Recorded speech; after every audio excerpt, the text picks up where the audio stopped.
New at 10, former President Donald Trump and Vice President Kamala Harris remain neck and neck in the polls, but political prediction markets are forecasting different odds. 12 News journalist Gabriela Becerra is in studio with how election betting is gaining momentum in the weeks leading up to the election day. Gabby? Well, Caribe, as of this month, Americans can now legally bet on political elections. It's become a popular topic on social media, but when I asked voters if they'd ever wager money on who's going to make it to the White House, they all said no.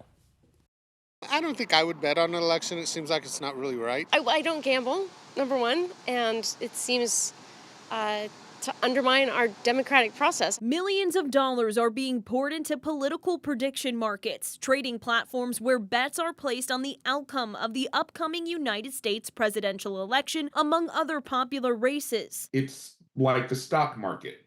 As a candidate becomes more popular, the price on them will increase. As of Thursday night, the odds are 61-39 in favor of former President Donald Trump winning over Vice President Kamala Harris, according to Kalshi. Those odds tell a different story than most election polls that have Trump and Harris in a dead heat. If you look at sort of the average of polls that are coming out, whether it be in the swing states or sort of at a national level, a lot of the little leads that are given either to Harris plus 1-2 point here, to Trump 1+2 point there, all really fall within the margin of error in a lot of these samples, right? So we don't really know if it's swinging one way or another. Voters I spoke with had different opinions on whether predictive markets or polls are a more accurate representation of what will happen on Election Day. Money talks more than words. It's hard to really tell what's the truth. I would look at both. I would use both. I wouldn't just go with one or the other. Analysts tell me you can't really compare the two. Ulrich Jensen, an associate professor at Arizona State University, says prediction markets tend to be more volatile, often changing based on current events, whereas polls offer more stability. Most voters in blue and red states already know who they're going to vote for. It's the swing states that will likely decide the outcome. Certainly, if you look at the polls,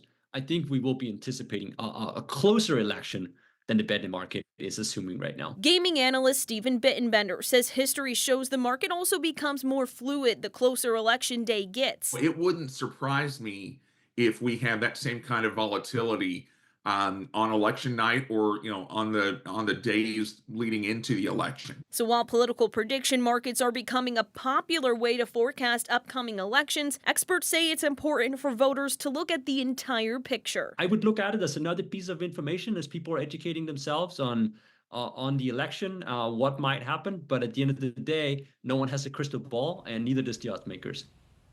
And experts strongly encourage people who are considering putting money on the election to start small and only wager the amount that you're willing to lose. In studio, Gabriela Becerra, 12 News.